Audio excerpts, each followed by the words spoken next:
What's going on, viewers? How you doing today? Welcome to Full Court Press. Very special episode today because it is our 10th episode.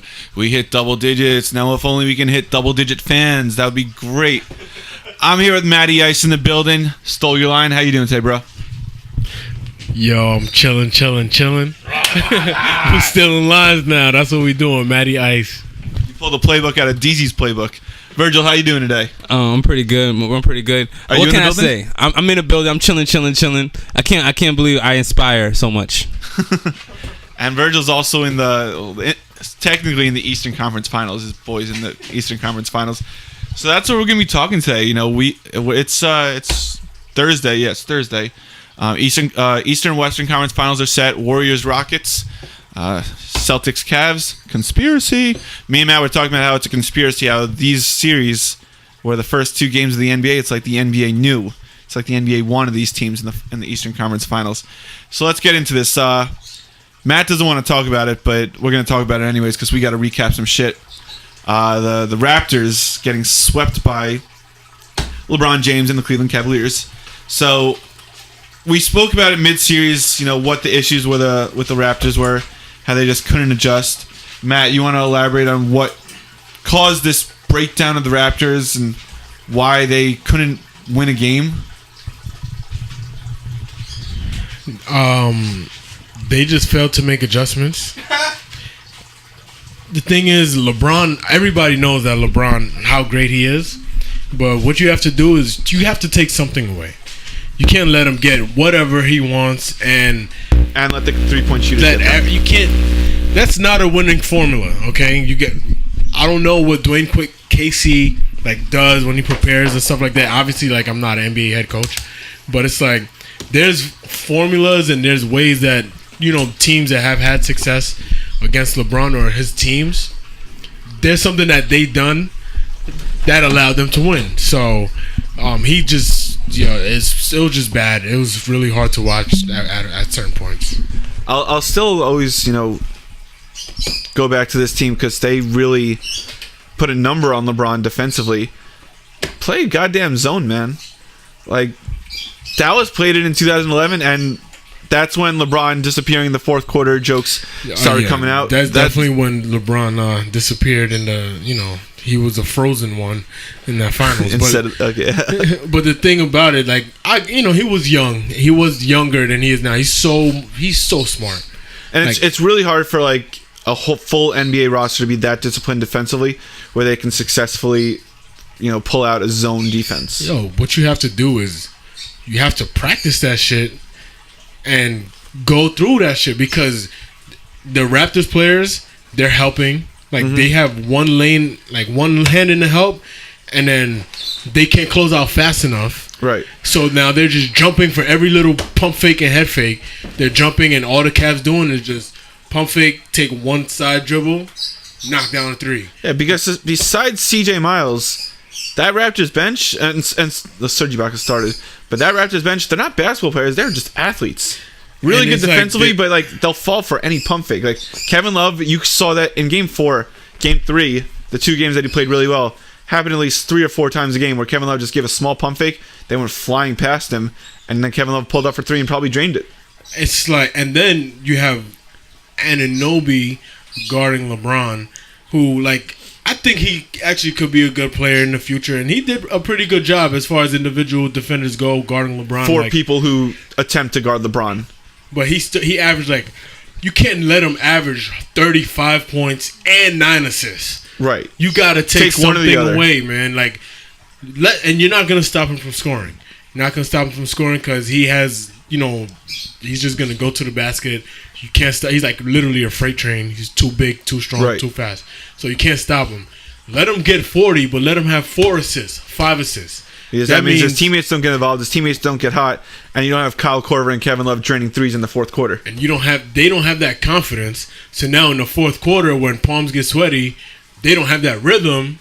J.R. Smith is not hitting those step backs. Kyle Korver is not coming off of those screens and shooting, with that confidence. Right. Even though he's a great shooter, he always has the confidence, but first 3 quarters, that's LeBron's plan. It's I'm going to get my guys going. I'm going to get all the great players. That's what they do. They get their guys involved And early. then in the 'cause fourth they quarter, know- I'm gonna score at will, and if they double team me, my guys are warmed up. Yeah, it's like, yo, I could get mine whenever I want. I'm gonna get these guys going, and then when I start killing, this is why people say LeBron doesn't need a coach, because he has it all figured out. He has it all figured out. it's not that. Is it my turn? I'm literally complimenting LeBron. We have been giving LeBron. We've been compliments. nut riding LeBron for the past like 5 minutes. I don't want to hear your congratulations. Give me the mic, man. Introduce me, actually. What? Here's this dickhead. Matter of fact, hold on. Play my intro. This You want me to roll out a red carpet for you, this man? hateful people. Hold on 1 second. The champ is here. The champ is here. He's playing The this. champ is here. LeBron hasn't won shit yet. The champ is here. I'm here. Okay, so let me pause that real quick. All right, Alex. I don't want to hear your congratulations. I don't want to hear your stuff. I'm not congratulating them. I'm saying how they beat the Raptors easily. I don't want to hear from Matt. All this breakdown detail. Because a week ago, I wasn't hearing none of this. It's amazing how after a week, stuff starts changing up. I mean, from what I remember, we could review the last few episodes, for the general public, but Matt picked the Raptors in 5, didn't he? That was like 6.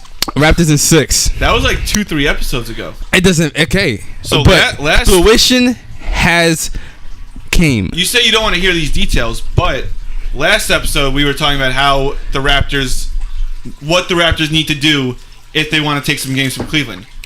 We're here to say they didn't do that. So that's why they didn't take any games from Cleveland. Okay. Let me go to my I don't want to hear it, but let me go to my calculations over what here. What do you want us to come and say? Oh, I don't get it. What do you want us to come and say? Just admit. Yeah, they did a clean sweep of the number 1 team, but they still suck. Is that what you want us to say? Just admit that shit happens, and next time you'll be more attentive to what I gotta say. So anyway, okay, Virgil, we got you. So, the Cavs definitely, proved yet again that they are the team to beat in the East. I had to, you guys gotta understand. I had to hear it over and over again. Oh, the Cavs are not gonna make it this time. Oh, the Cavs this, LeBron that. Jesus. How many times? So have we never said that the Cavs weren't the team to beat? No. When have you said that? We say that all the time because we're saying this is how this team beats Cleveland. This is how this team beats Cleveland. This is how this team matches up with Cleveland. Every single breath that we take is how to beat Cleveland. So that by definition makes Cleveland the team to beat. Whatever, man. I'm gonna admit when I'm wrong. You admit when you're wrong. Well, too. first of all, I am not wrong in today. In that instance right there, you're just wrong because we never said Cleveland wasn't the team to beat. We said they could be beat, but they're the team to beat. They're the team that's been there for the last 3-4 years. No. Matt picked the Raptors in 5. But that doesn't mean Cleveland's not the team to beat. In 6. That doesn't mean Cleveland's not the team to beat. If you pick a team to lose to the next team, then you're saying that team is not the team to beat. Am I getting that wrong there? Cleveland's always been the team to beat because they're the best. That's your opinion. I'm talking about Matt's opinion. So in the East, is Cleveland not the team to beat? Now they are. Were they not before? No, it was people was picking Philly to go to the finals. Okay, but Philly hasn't won shit. Did that not just happen? Wasn't people just picking Philly to go to the finals? Philly hasn't done shit though. People was picking Philly. So the team to beat is a bunch of rookies and a bunch of young guys. Oh, now they're young guys. They've been young guys. There wasn't young guys last week. Anyway, they've been young guys. All right, man. Play the tape. I don't got no more. You know what I mean? It doesn't matter. I don't want to hear it. Play the tape. It doesn't matter what the tape says. Has Cleveland not always been the team to beat? Yes, but I'm glad you're coming to that realization because that was not the same. You wasn't singing that same song last week. Just because I pick a team to beat them doesn't mean Cleveland's not the team to beat. All right, man. Let me get back to my analysis. All right, before I was rudely interrupted over here. Read your stat sheet. Okay, but I got 2 words. What? DeMar DeRozan. That's the man you choose to place your faith. DeMar DeRozan. I mean, come on, man. Did the man? I don't want to bash the guy because he's a really good player. You know what I'm saying? I definitely don't want him, going in the closet and freaking hanging himself or nothing like he's, that. He's not worried about that. You know what I mean? So He's not worried about our podcast making fun of him. you know, he's Bro, very. you know he got like very mental sensitive. health issues. Yeah, he's very sensitive. You know. So. You know that though, right? All jokes aside, he got like mental health. Oh yes, he does have Him mental and health. No depression. him and Kevin Love. All right, so I'm not gonna bash him too hard, okay? But Trust me, he's not listening. all right. Well, he could be. You never know. You never know how big this podcast could go. That's true. That's true. Yeah, Go on. yeah. Go on with your analysis. All right, but DeMar DeRozan completely the last 2 games. I'm not even reading off the stat sheet. The last 2 games of the playoffs. Period. He did not play in the fourth quarter. One because he was benched. ejected.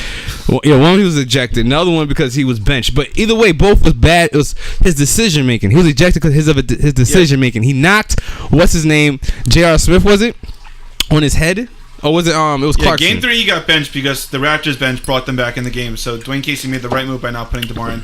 Game 4 he was ejected because his spirit was crushed. They knew he wasn't winning. He might as well cause some damage while he's at it. Yeah. So DeMar DeRozan, Kyle Lowry, and I don't trust these guys. You know. So After Kyle Lowry called that timeout in game 1 with 2 seconds left on the shot clock, all my trust went out the building for him. yeah. So yeah. Yeah, so Kyle Lowry, DeMar DeRozan. If those are the two-headed monster, then I'm not a believer. And obviously they were not going to beat LeBron.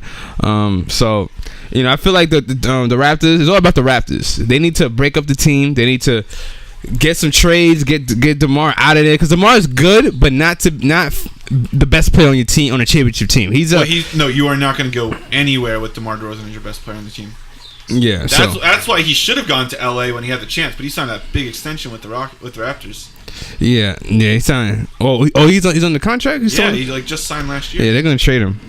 They're gonna get him out of there because they need better talent and superstar players that you could trust to deliver. But the thing is, DeMar DeRozan's not an attractive trade piece because people. What? I don't think he's an attractive trade piece. People see what he does in the playoffs. That's dog shit. Yo, you're bugging, bro. I ain't bugging. Give the man a mic. I don't think he's an attractive trade piece at all. First of all, that huge ass contract. Yeah, he's gonna You're average. bugging. I could give you a lot of teams that if he goes, he would take them over the top. What are you gonna get in return for him? He's not gonna be the best player on your team if you want to win a championship. But bro, him as a second best guy on your team. Think about the Pelicans if they had DeRozan. Okay. I don't think they'll make him that special. Bro, you guys are. He did. Pelicans When your shooting guard can't shoot, that's a problem. He can shoot in the mid range. Let him do what he does. Don't force him to start shooting threes. He can't. Well, that's what Cleveland did so well. Right? He's left-handed. He's right. Cleveland He can't go to his left. against Cleveland, He he can. was chucking up threes. The He should thing not is- have been doing that. When you playing with, all right, like we said, like we all agree, him as the best player on the team, you're not going that far. So that means the defense is able to hone in on him. Now you put him with Anthony Davis. You're not gonna fucking hone in on DeMar DeRozan. You're gonna be worried about Anthony Davis. Then DeMar DeRozan is gonna eat, bro. I'm trying to tell you guys. DeMar He is DeRozan is going to eat the same amount as Anthony Davis because they're not. Well, Anthony Davis is a much better shooter than DeMar DeRozan. That's not the point. The defense is not going to be totally focused on you when you're not the best player. So you put him with. I think even if the Raptors are smart, they'll try to make a deal for like Kawhi. You get Kawhi and DeRozan, like those two on the perimeter. Now you have a player who. DeRozan doesn't have to be the guy that has to go mano a mano with LeBron. Kawhi's going to do that. Takes a lot of pressure off your shoulders as well. Like, that's the kind of thing that DeRozan needs to be in a situation like that, where he's not the best player. He's probably the second best player. I didn't even say the third best player.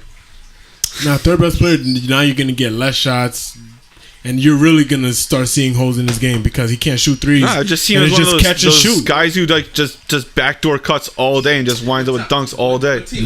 Last year, he averaged 27 points per game, bro. Like, you guys are sleeping on him. So you're And what does he have to show for it? Yeah, he could get buckets, but the rest of the team is trash. so you're saying the Pelicans, right? That's one of the examples that I gave.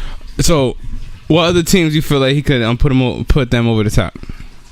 I don't want to say over the top, but he'll definitely improve the team. I mean, yeah, he's a good basketball player. He's So an think of- all-star, and so then, like, he could if- improve any team. But If as a second best player, what team is screaming DeMar DeRozan's name?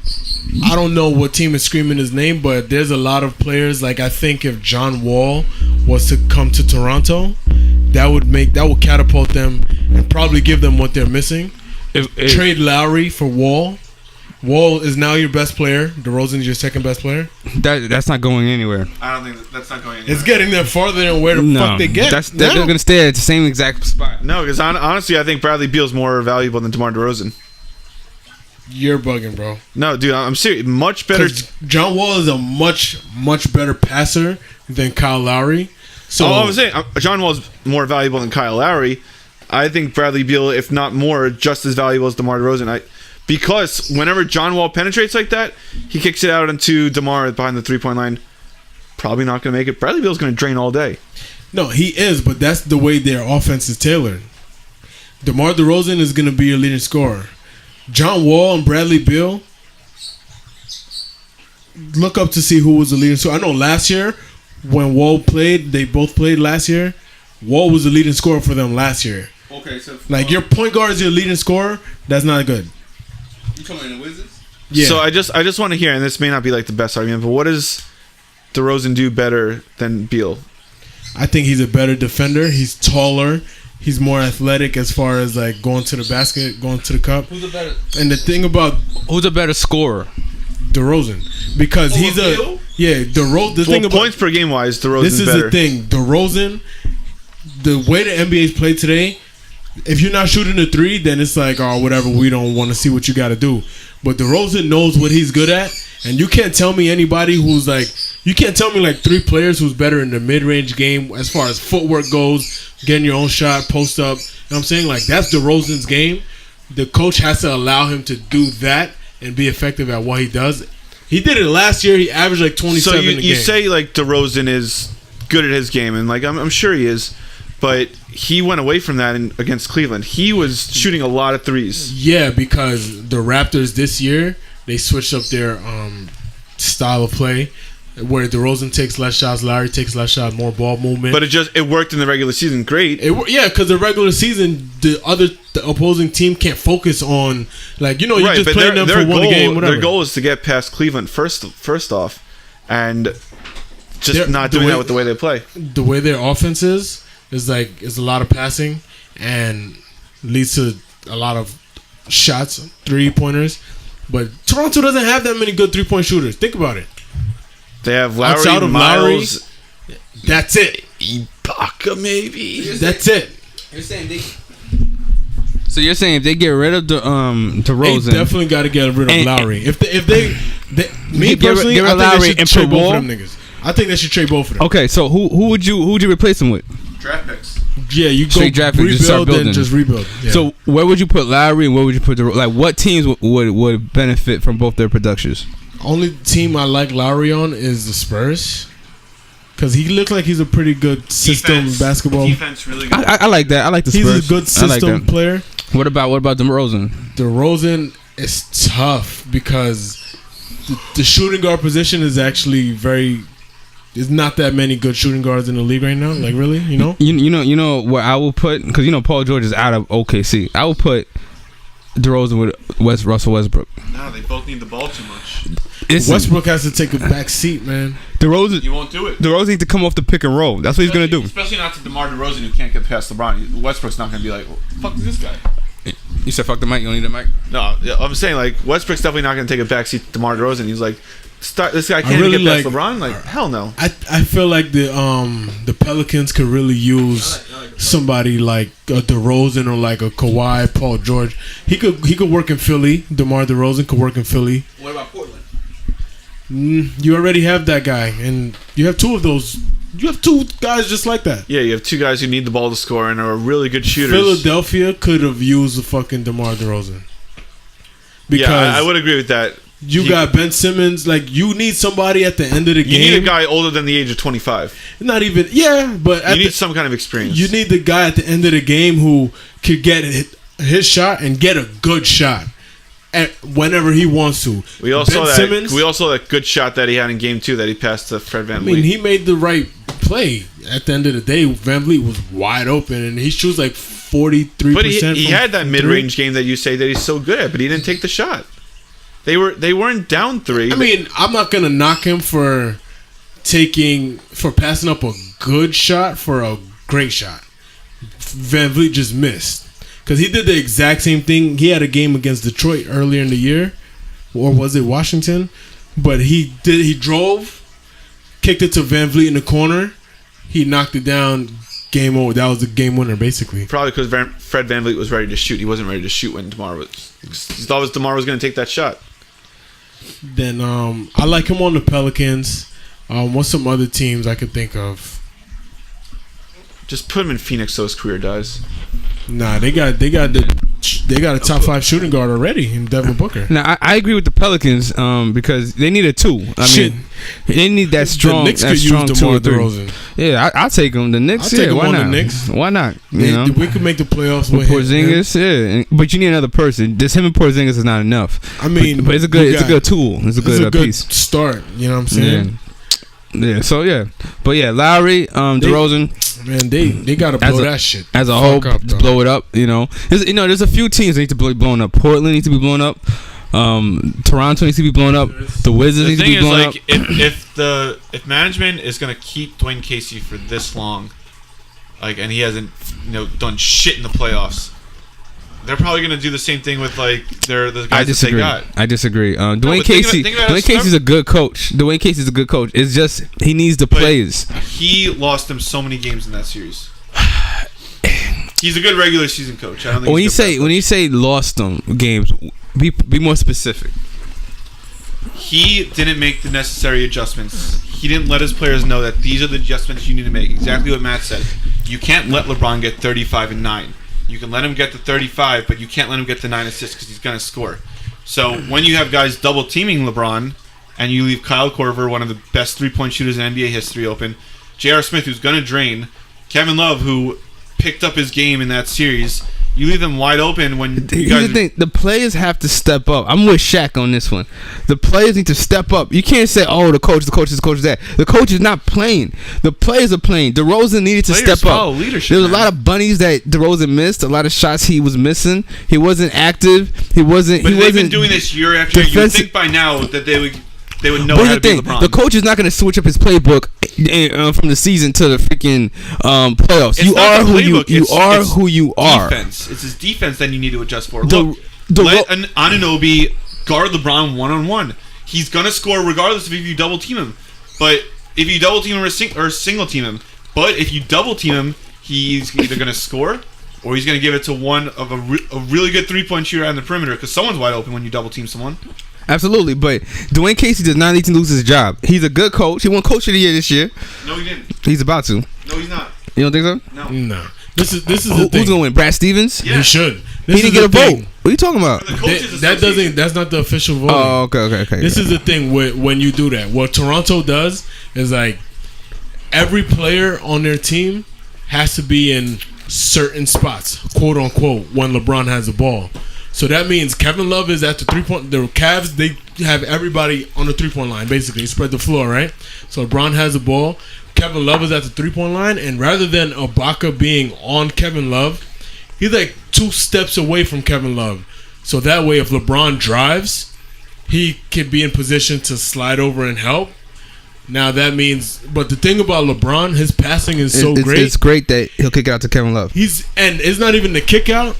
Where he's placing the pass is literally all Love has to do is catch and shoot in one fucking motion that Ibaka doesn't have time to get over and close out. And it's the fact that now Ibaka has his eyes on LeBron. Kevin Love's going to move over probably about 5 feet, and LeBron, without even looking, is going to know exactly where he is. And then it's you catch it, and these guys are catching it in their shooting pocket, and it's just going up. You don't even have time. If you're running out, trying to contest or whatever, you're jumping, it's not enough time. It's just splash. You cannot do that. You put it Indiana, they didn't even put their best defender. They put Bogdanovich on this guy LeBron, and that's really all right, you're gonna get yours, and there's absolutely nothing we could do about it. Right. Exactly. That's how you do it with a great player. It's like, yo, you're gonna get yours. I'm gonna try to make it tough. I'm not gonna let you like drain threes all day in my face, you know. But I'm gonna make you work for yours. You're gonna get tired doing that too. You know what I'm saying? But these other guys, I'm sticking on them like white on rice. Like I'm not like Kevin Love. Go try to pump fake. I'm not going nowhere. I'm not jumping. You know, take me off the dribble. Yeah, I want to see. I do think the Cavs are going to beat Boston, but it's definitely going to be a test for them because Boston is obviously well coached, and their defensive rotation is very fun to watch. Like it's not easy to say watching defense is fun, but their defensive rotation is like so perfect that they just like close in on drivers, but are able to get out on shooters, and they're able to, if someone drives by them, they're able to cover for the guy. That's those young legs, boy. Exactly. So not only are they going to have to get past Boston's defensive rotation, more than likely the Warriors will make it to the finals. Warriors' defensive rotation is the same thing. Like, but they have Draymond anchoring that shit. But what the Warriors do is at least against Cleveland too, they guard LeBron 1-on-1 with KD. Durant doesn't need help. Yeah, they don't need help. Well, they're gonna score both on each other. Like you can't stop them. The Warriors have the luxury too of like, and then this is what Indiana did. Indiana was actually able to switch like 1 through 5. So LeBron gets a screen and he gets like a better matchup, but it wouldn't be that much of a mismatch. Whereas Toronto is like, bro, you got Kyle Lowry on LeBron in the post. Right. Really, dude?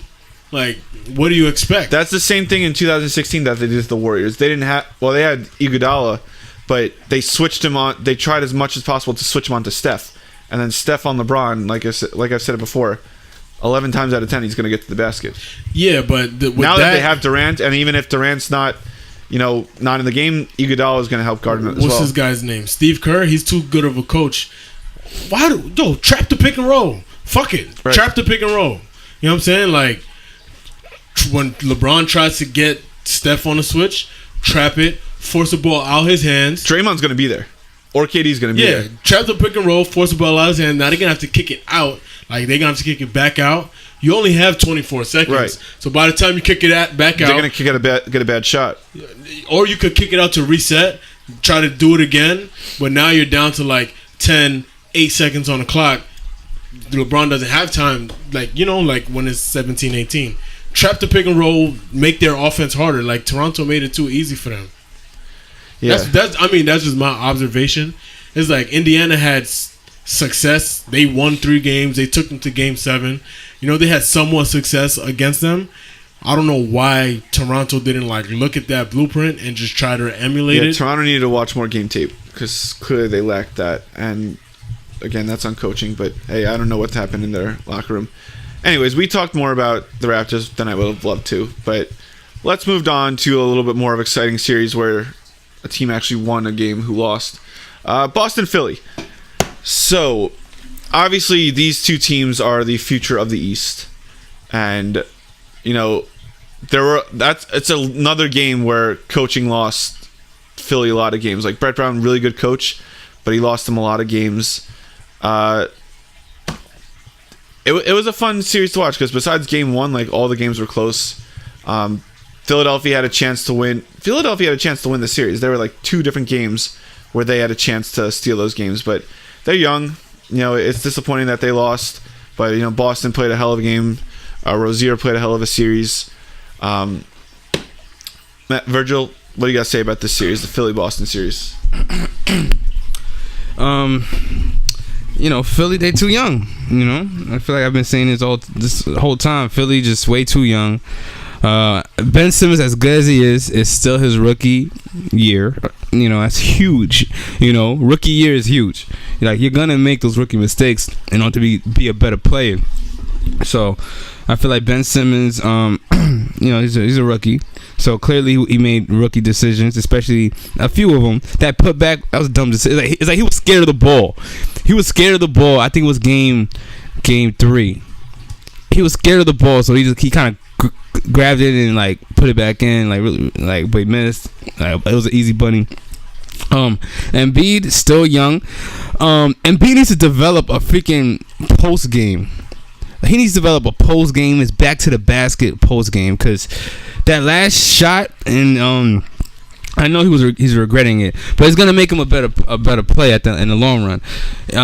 He needs to, if he was more lucid and had better footwork, you know, he would have drew that foul. He needs to start working with Hakeem. Or he would have scored. You know, he's a big man. He had the ball right there under the basket. There's no excuse for you to miss that shot. You know, there's no excuse. And I forgot who was guarding him. Aaron Baines, Defensive Player of the Year. Aaron Baines. He could give it to Aaron Baines. So he could be. Aaron Baines is a big dude. He played really good defense. You give that same position on the court. If it was a Hakeem, Shaq would have dunked over. Even Patrick Ewing, Alonzo Mourning, even them, they would have found a way to score that basket. There's no way. So, and then you also got to give it to Marcus Smart after Embiid got the offensive rebound. He brought it back down, which is the biggest mistake as a big man you can make. Never bring it down. Smart stripped him. And that's rookie mistakes. Never bring it down. You know, Embiid to me is still a rookie because he didn't play that much last year anyway. So he still have like the amount of minutes he played so far. It's still rookies. And the majority of those guys, like I think, is like Ilya Silva and JJ Redick are like the only guys. Maybe like a little Mo Spates, or no, not Spates. Maybe it was Spates, but there's not many guys with playoff experience on that team.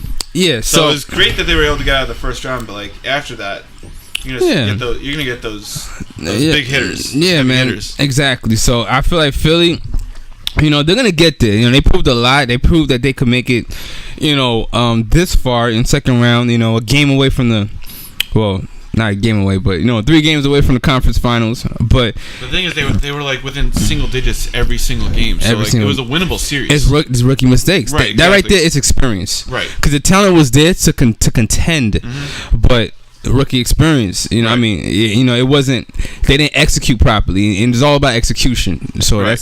that's all it is. Yeah, but they're like I said, Boston and Philly are going to run the East in the next few years. Absolutely. So.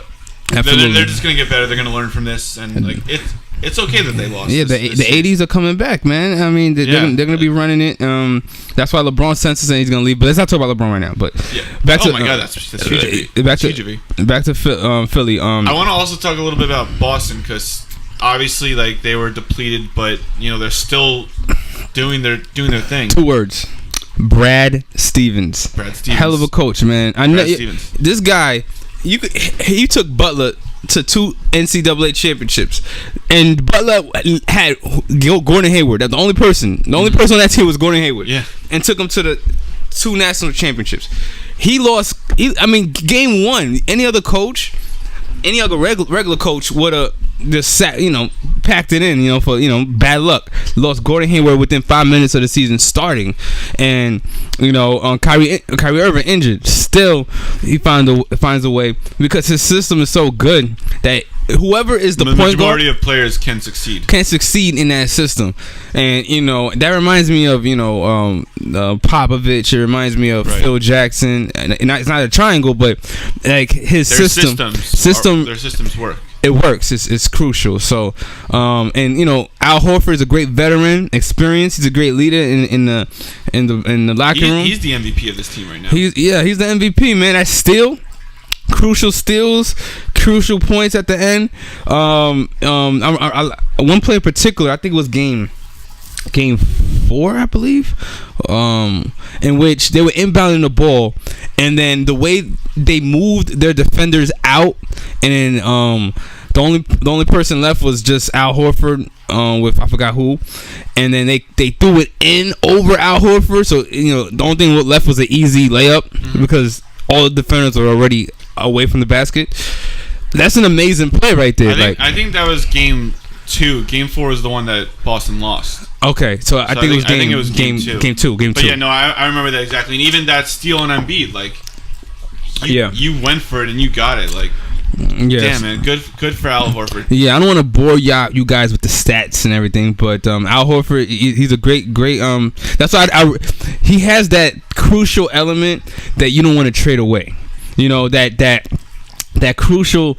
You can't point to it. It's not on the stat sheet, but you don't want to trade a man like that away because he's just that player that I wouldn't mind on my team. Defensive anchor, just a team anchor. I would trade that dude in a heartbeat.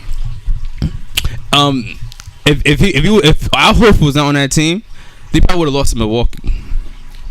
So I would trade that dude in a heartbeat. Him and Draymond Green are the freaking two dudes that get so much credit, but I just be looking at them like, you really, like I don't know, man. It's something called a defensive identity. How much you want to bet this dude is gonna shrink in the series against the Cavs? Who? Al Horford. Al Horford is a vet. He's been in the league for about 10 plus years. You remember the season that the Hawks had like the best record in the league? Yeah. And what happened in the conference finals when they played the Cavs? Al Horford can't be a best player on the team. He cannot be a best player on the team. He is the best player on this team. But here's the thing. He is the best player. He is the best player on the team. That's why they're not going to beat the Cavs. But he's a good player, man. Yeah, no, he's definitely a good player. Yeah, so, give the man some credit. There's some people that I probably would have took in the All-Star game above him this year, but that's just me. Who? Ben Simmons. Who's not playing right now? I'm talking about the All-Star game, bro. Okay, go ahead. What's wrong with this guy? Go ahead. Ben Simmons, who just lost to Al Horford. Let's see, who else was snubbed this year in the East? There's not a lot of good players in the East. Oh, trust me, I know that. Why you think it's always a cakewalk to the finals? Yeah, man, it is what it is. But if you was to ask, we had this conversation before. If you was to ask Toronto, is it a cakewalk to the finals, or Indiana, if it's a cakewalk, or Philly, or freaking any other freaking team in the East, is it a cakewalk? They'll tell you. They'll tell you no. Yeah, because they gotta beat up on each other. When then LeBron, his team just be stacked all the time. So it's just like, what the heck? John Wall, what is the Wizards doing? John Wall, it shouldn't be. If it's a cakewalk, then John Wall should be in the conference finals every freaking year. Yeah, they are sitting here. That's all. The East is actually even. Like outside of Cleveland, the rest of the Eastern Conference teams are pretty much like they're on the same fucking level. So that's why they be beating each other up. It's a one-man show. But then once it gets to LeBron, they can't match up with that, and they definitely can't match up with anybody out west. Yeah, that's not even a case. So let me get into the future of Philly. Right, that's one of the topics. No, future of Boston. Oh, we're not doing future of Philly. Well, what's really like their future? Like they're a young team. Like they have a lot of cap space to sign a big name free agent, whoever it may be. But we are more interested in the future of Boston. Because they have depleted. They're gonna get their stars back next year. They're gonna get Hayward and Kyrie Irving. Yo, I might go to white Popeyes after this. I'm starving. Way to stay on topic, bro. Yeah. So we were talking about before how Boston, may need to make some moves, may not, but they're gonna get Gordon Hayward back. They're gonna get Kyrie Irving back, and a lot of people think that's enough to take out Cleveland.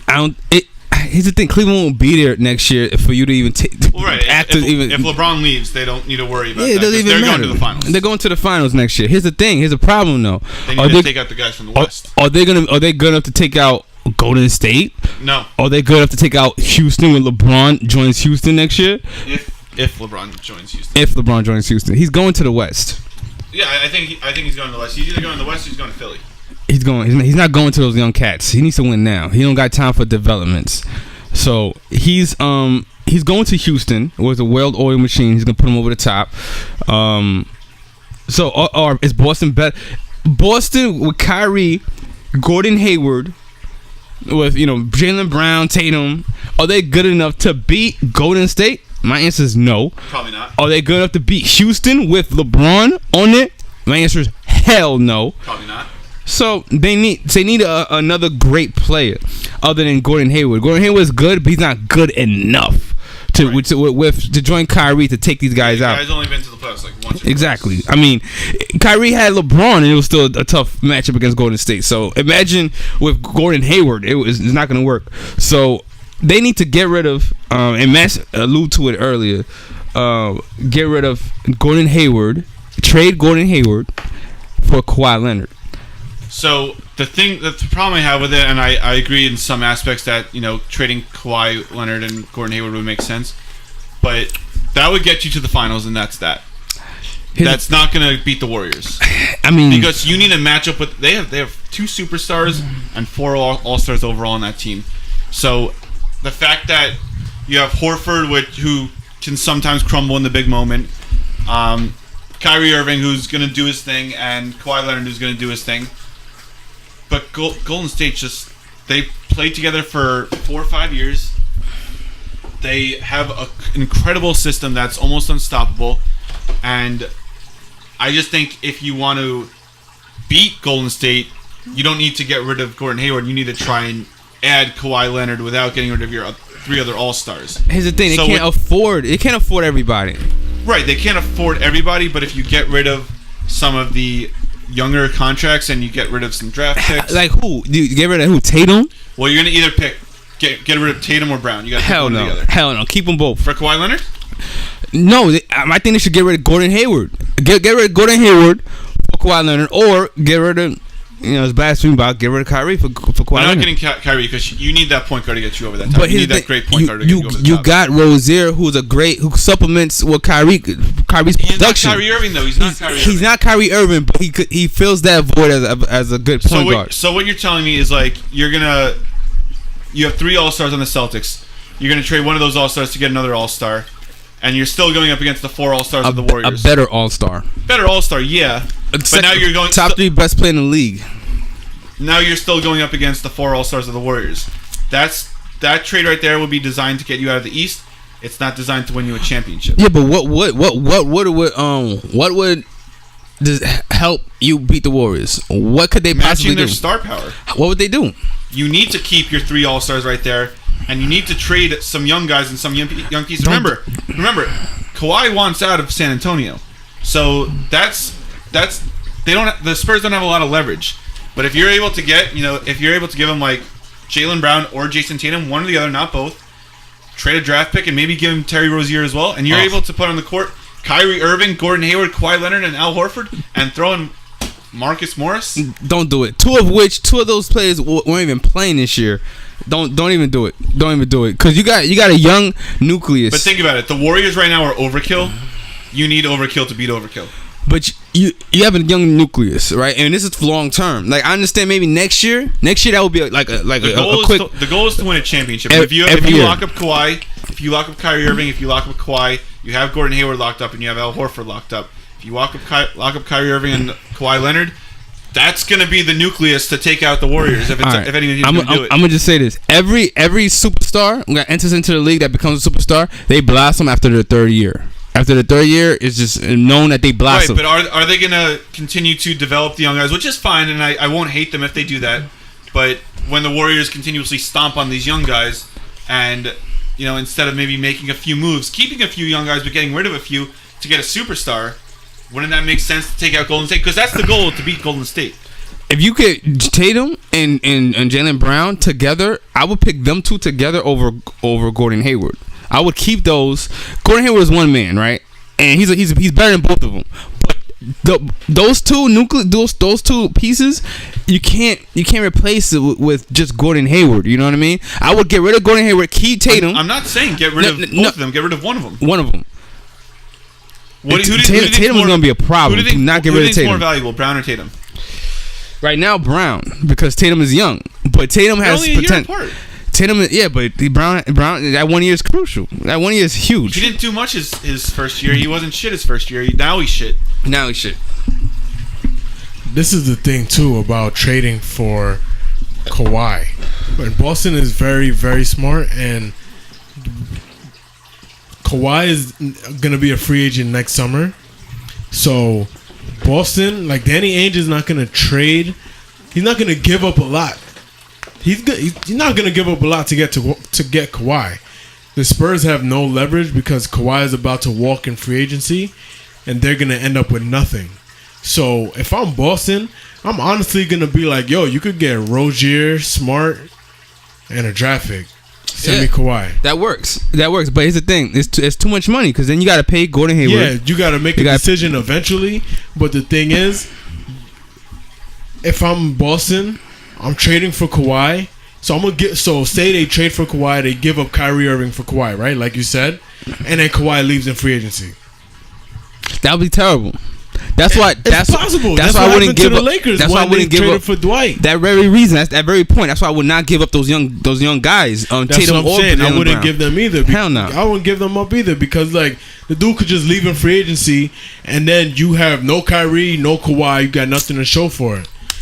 A lot of teams, what they do is like when they're trading, when they're trying to do that deal, Boston will be like, "We have the deal in place. I'll give you Brown or Tatum, and I'll give you Rozier, or I'll give you the draft pick, but you got to make sure that Kawhi is willing to sign a long-term deal with us. He's gonna get him under contract, make him sign an extension for another 3-4 years, and then we'll do the trade." Yeah.